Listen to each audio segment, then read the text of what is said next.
I will talk about the curvature measures and volume preserving curvature flows. And this is a joint work with Professor Ben Andrews in ANU. And the plan of my lectures are the following. First, we will discuss the mean curvature flow and volume preserving mean curvature flow and their 49 linear generalizations. Then we will focus on the volume preserving curvature flow in the Euclidean space by powers of the case-mean curvature. Here we denote the case-mean curvature by LEK, and for k from 1 to m. And alpha here is the positive power. And phi t here is the global term, which is chosen to preserve the enclosed volume along the flow. And after we state the main theory, we will give the proof. We will see that the curvature measure theory will be used to establish the Hausdorff convergence. First, we will call the definition and some notations for the smooth hypersurface in the Euclidean space. First, the induced metric is just the product of the Euclidean metric on the hypersurface. The second fundamental form is the symmetric to tensor applied to the tangent space. Here, u and v are both tangent vectors, and nu denotes the unit normal vector pointing outward. Nu is outer unit normal. And we have that nu is a map from the hypersurface to the unit sphere, which is also called the Gauss map. The one-Gaussian map of a hypersurface is defined as the differential of the Gauss map, which is a self-adjoint map from the tangent space to itself. So we have that the one-Gaussian map applied to a tangent vector u product with v is just equal to the second fundamental form applied to u and v.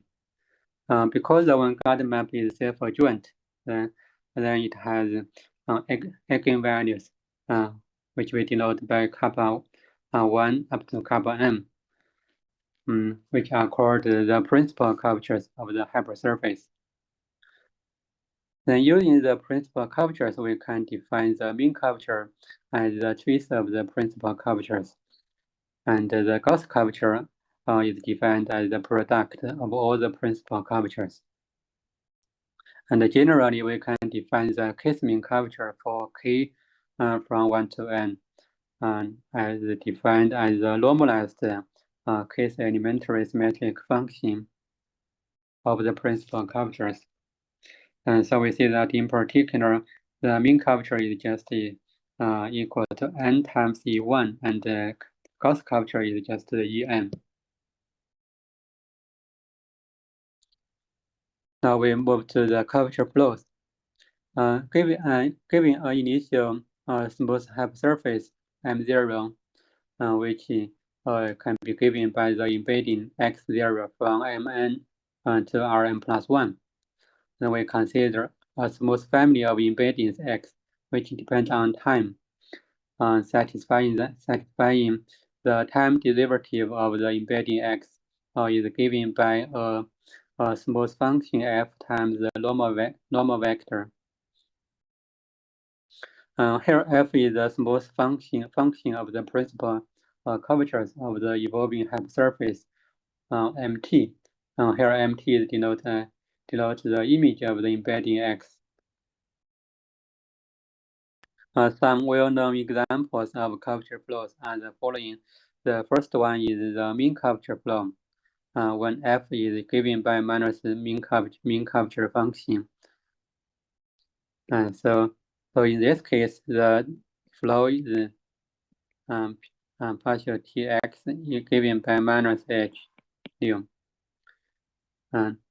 And the right-hand side is just the mean curvature vector.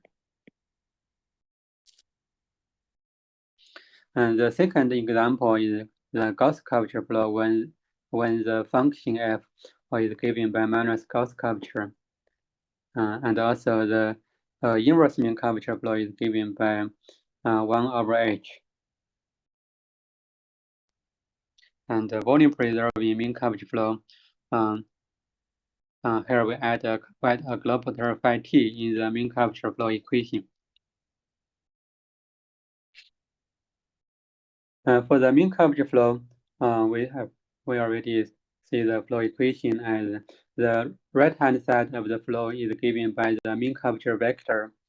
And here nu denotes the unit outward normal, and h is the mean curvature function. The mean curvature flow is a negative gradient flow of the area functional. And the classic result proved by Huisken in 1984 is stated as follows. For the dimension n greater than 2, if the initial hypersurface M0 is smooth, closed, and convex, then there exists a smooth solution MT of mean curvature flow.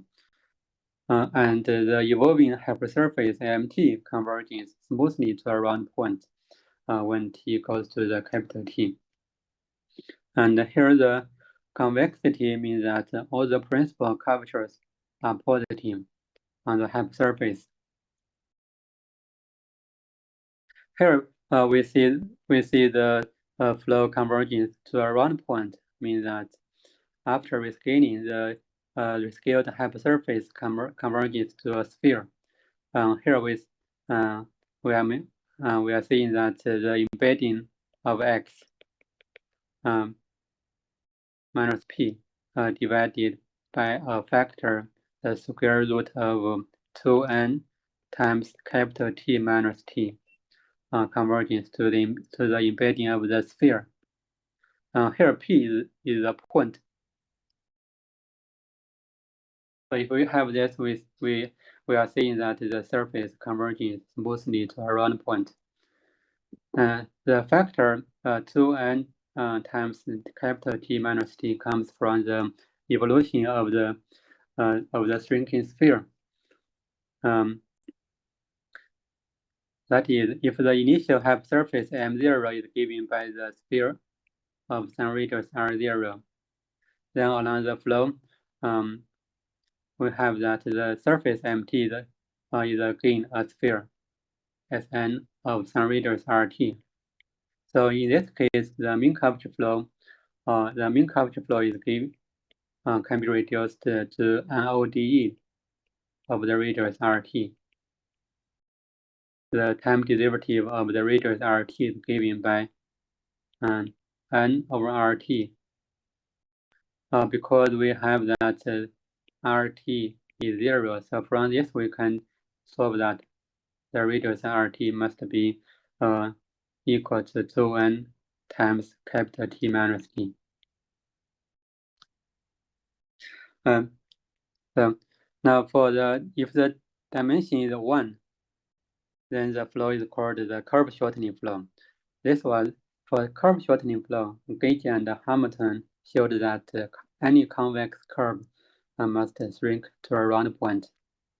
And later Grayson removed the condition convexity and showed that any simple closed curve must shrink to a round point along the curve shortening flow. In my lectures, we will only focus on the dimension n greater than 2. In the following, we will first show the generalization of the Huisken theory and to general contracting curvature flow driven by other symmetric curvature functions. Now we have the following summary of the contracting curvature flow driven by one homogeneous curvature function. Suppose f is a smooth function of the principal curvatures, where f is smooth and one homogeneous symmetric function defined on the positive cone gamma plus. And here gamma plus is a cone on the Rn with each component positive, such that the derivative of f in each direction is positive. This means that f is strictly increasing in each direction. If moreover we assume that either the dimension I is 2, or f is concave, and f vanishes on the boundary of the positive cone, or f is concave and the dual function of f, which is denoted by f star, is concave, and all f star is concave and f star vanishes on the positive boundary of the positive cone, then in either of the above 4 cases, Huyskin's theorem is also true, with the mean curvature function h replaced by the curvature function f. Here by concave, we mean that the Hessian of f is non-positive. Some special example of the curvature function f are the following. The first result is for Gauss curvature. If f is the nth root of the Gauss curvature, then the above theorem was proved by Fenchel in 1985. The first to third case of the above theory was proved by Ben Andrews in his 2 papers published in 1994 and 2007. The last case was proved by Ben Andrews and McCoy and Zheng Yu in 2013. Some more examples include the case root of the case mean curvature, and also the quotient of EK over EL to the power 1 over K minus L, and also the power sum for non-zero R. Here again we denote EK as the case mean curvature of the hypersurface, and kappa 1 up to kappa n are the principal curvatures of the hypersurface. And the crucial step in the proof for the contracting curvature flow of driven by one homogeneous function is to obtain the curvature pinching estimate. The curvature pinching estimate is the estimate of this kind. We can compare the principal curvatures by a constant.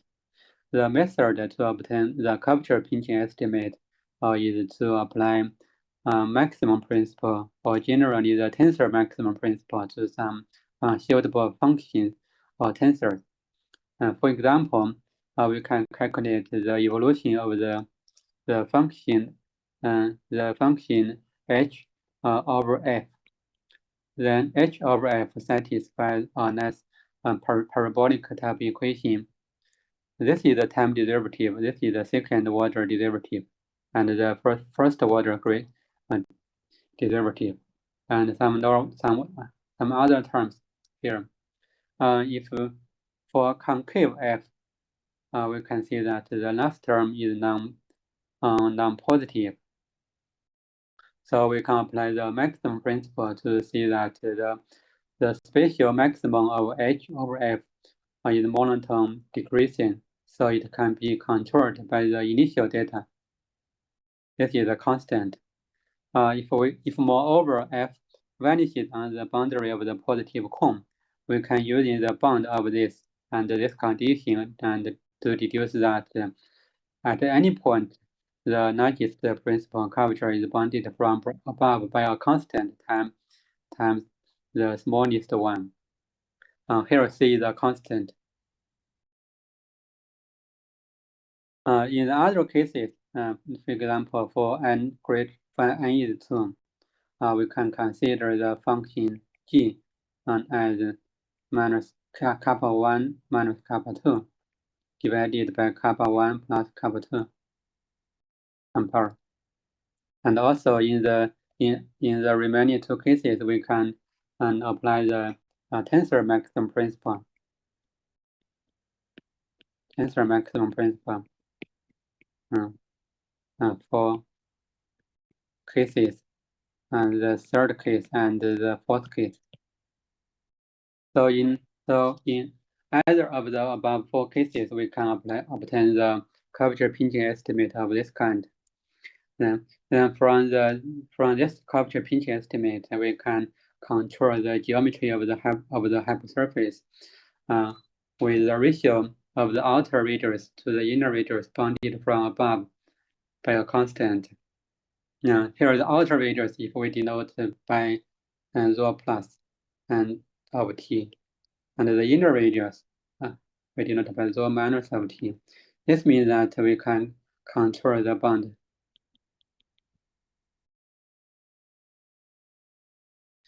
Here the outer radius is defined as this. The infimum of the radius R such that the enclosed domain omega t is contained in BRP for some point R, for some point P. And the inner radius is the shape of the radius R such that the ball BR of some point P is contained in the enclosed domain omega t of the surface MT. Here omega t is the domain bounded by MT. If this is the picture, the domain is omega t and the boundary is MT. And the curvature pinching estimate also implies that the flow is uniformly parabolic. This is because F is one homogeneous. This is one homogeneous. So the F dot must be zero homogeneous. So from this curvature pinching estimate, we can see that we can see that the derivative of F dot KR is bounded from above by some C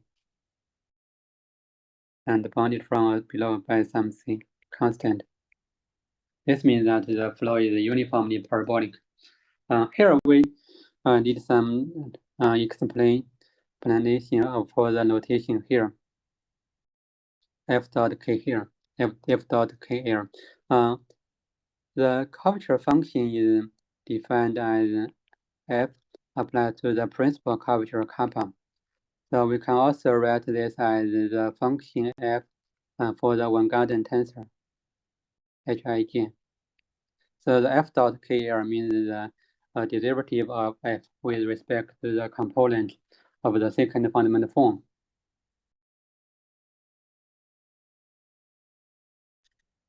So for one homogeneous curvature function, the convergence result for the mean curvature flow by Huisking can be proved for general curvature function F.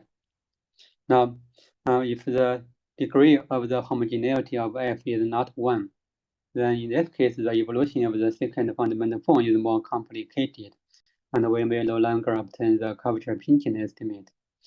But if the initial hypersurface is already sufficiently pinched, here by sufficiently pinched, we mean that the ratio of the largest principal curvature is bounded from above by 1 plus some small constant times the smallest one. This means that the surface is already sufficiently close to a sphere. Then in this case, we can still obtain the curvature pinching for the degree of homogeneity alpha greater than 1. Now we state the following theorem by Andrews and McCoy in 2012. For general curvature function F, which is homogeneous of degree alpha, here alpha is bigger than 1, and assume that the initial hypersurface M0 is sufficiently pinched. That is, we have this inequality for every point x on the hypersurface M0 for a small constant delta. Then Huisking's theorem is still true for flow driven by this function F. And previously, this theorem was proved by Fenchel in 1985 for K alpha flow. K alpha means the power of the Gauss curvature. And by Felix Schurz in 2006 for the powers of mean curvature flow. and also by Alexandrov and Sinistory in 2010 for the powers of the scalar curvature flow. If the initial hypersurface is not sufficiently pinched, then there are some examples of the flows, such that whisking theory does not hold. Andrews, McCoy, and Zheng Yu in 2013 found some example of convex solutions. Here the solution is convex to the following flow. The velocity of the flow is given by the quotient Ek over EL to the power. Along the flow, convex hypersurface may become singular before shrinking to a point. Okay. But for the Gauss curvature flow, we can still obtain a complete picture for higher homogeneity. We summarize the result in the following theorem. For the flow by powers of the Gauss curvature, if the power alpha greater than n over n plus 2, then Whiskin's theorem still holds. That is, the flow deforms convex initial hypersurface to a round point. If the power alpha is equal to n over n plus 2, then the flow is often invariant, and the flow deforms convex initial hypersurface to an ellipsoid after the normalization. But if the power alpha is smaller than n over n plus 2, then the flow may develop unbounded as a perimetric ratio as the final time is approached. So in this case, along the convex hypersurface may not converge to a round point because the isoperimetric ratio may approach to infinity. For the second case, the alpha equal to m over n plus 2. This was proved by Andrews in 1996. And for the two-dimensional case, this theorem was proved by Andrews in 1990. The two-dimensional case is a special case. This is conjecture by Ferri. That is, this is a Ferri conjecture.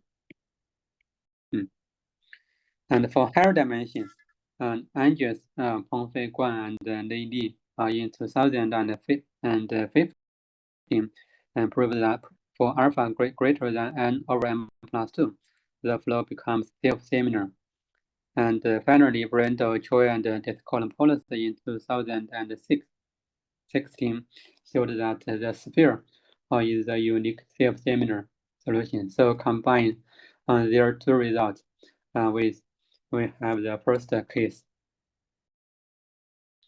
Now it's an interesting open question for the following flow by powers of the Kissing curvature. In this case, it is expected that Whiskin's theorem can also hold for all alpha greater than 1 and for all k from 1 to m. And Gao Sanzhe, Li Haizhong, and Ma Hui in 2017 extended the idea of Brendel, Choi, and Descolopolis' argument to show that the spheres are the only self-similar solution to this flow. But so far, we still do not know any monotone functional which could help us to show that the flow becomes self-similar. And here I need to see that the flow to prove that the flow becomes self-similar. The key is there is an entropy for the Gauss curvature flow. But for this flow by any powers of the Kissing curvature for k not equal to n, we do not know any monotone function. This is the key difficulty and of this flow. Okay, now we move to another kind of flow, the volume preserving flow. In 1987, Huisken introduced the volume-preserving mean curvature flow. He added a globular phi t in the mean curvature flow equation. Here phi t is chosen to preserve the volume of the domain enclosed by the evolving surface MT. From the evolution equation of the volume, we see that to preserve the enclosed volume, we need that the integration of the speed function phi t minus h must be 0. So from this, we can solve that phi t is equal to the average integration of the mean curvature, which we denote by h bar.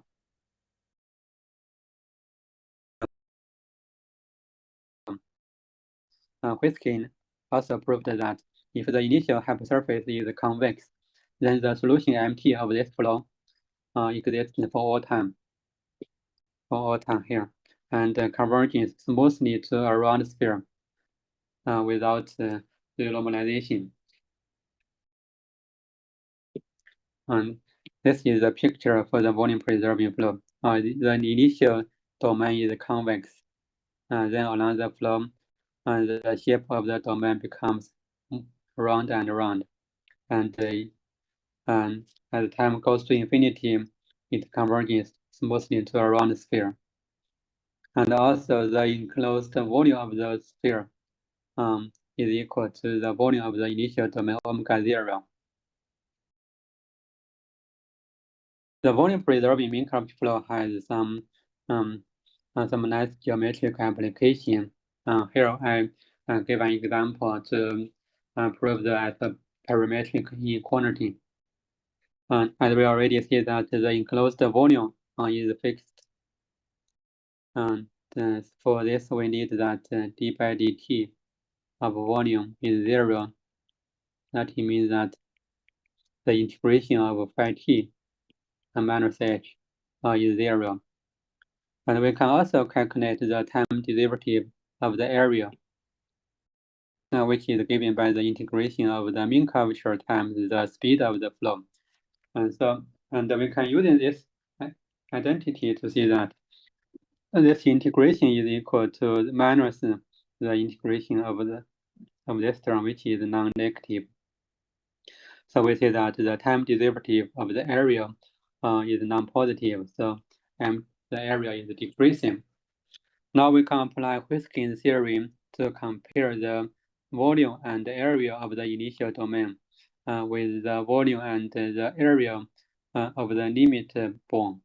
The limit bone of the radius r, we can write the volume as a constant times the radius r to the power m plus 1.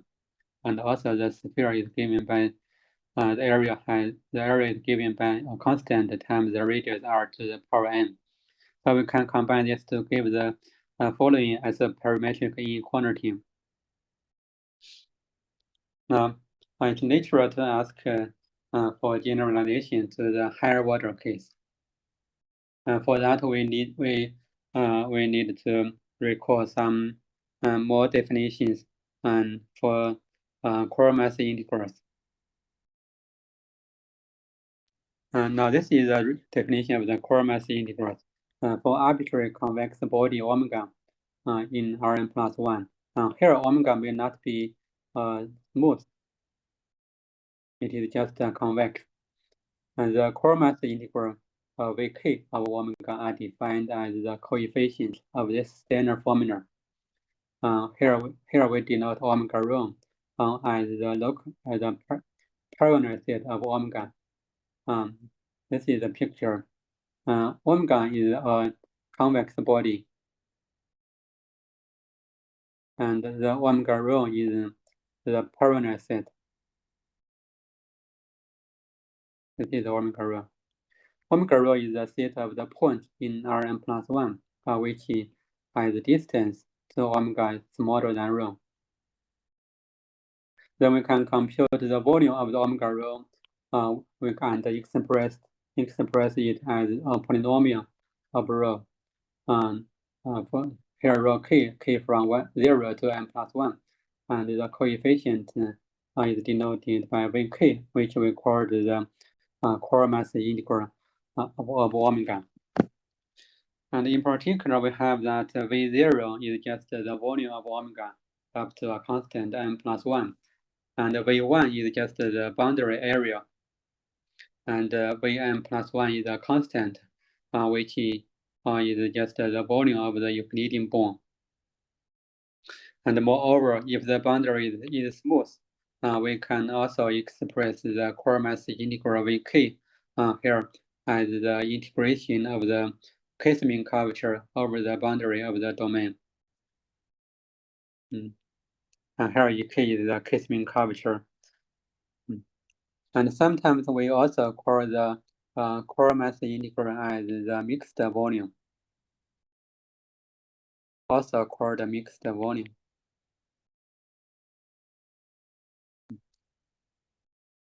Now for mixed volume, we have the Alexandrov-Fenchel inequality. This is an inequality for convex body omega. We have that for k greater than L, we can compare Vk and Vl up to a constant and to some power. Moreover, the equality holds if and only if the domain is a bone. This inequality was proved by Alexandrov in 1937, and Fenchel also provided an sketched proof in 1936.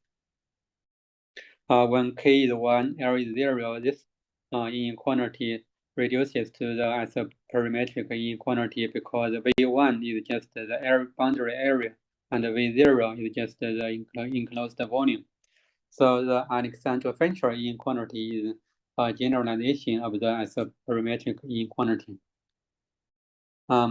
If the boundary of omega is smooth, we have that Vk plus 1 is given by the integration of Ek. So this inequality is equivalent to the inequality for the curvature integration. In the smooth case, we can also have the following nice variational formula for the core mass integral. If x is a time derivative, time-dependent variation of the hypersurface, and such that the speed of the variation is given by f, then the time derivative of the core mass integral VL is given by the integration of the speed function f times EL.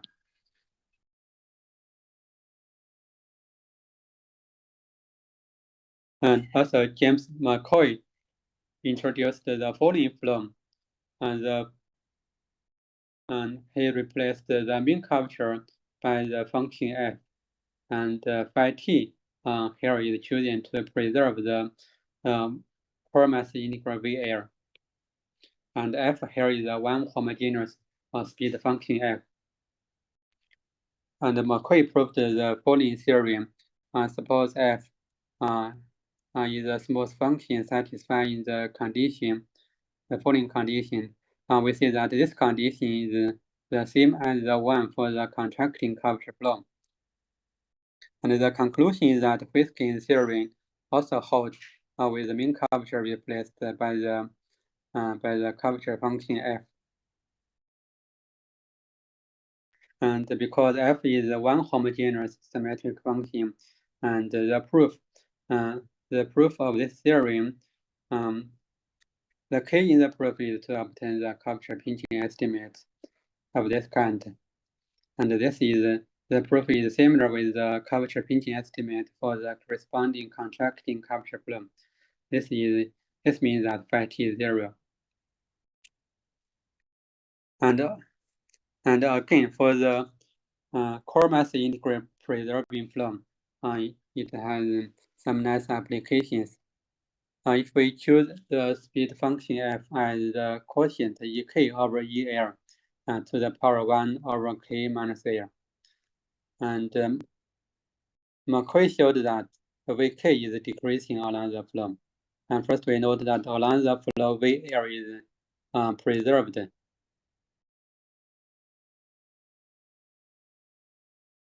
This means that the integral over mt of the speed phi t minus f times E air is 0.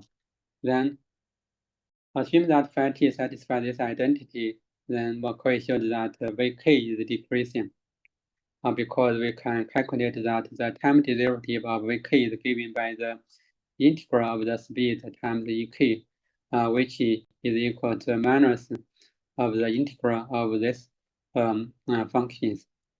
We see that this term must be non-negative. So the time derivative of Vk is non-positive. This means that Vk is decreasing. So we can again compare the V air of the initial hypersurface with the limit. The limit is the sphere. This was proved by McCoy. And also Vk of the M0 is greater than Vk of the sphere. And so from these two equation and inequalities, we can get this Alexandrov-Fenchel inequality. And this is for convex hypersurface. McCoy's theory is for flows driven by one homogeneous curvature function. So the natural question is to ask what happens for the flows with higher homogeneity.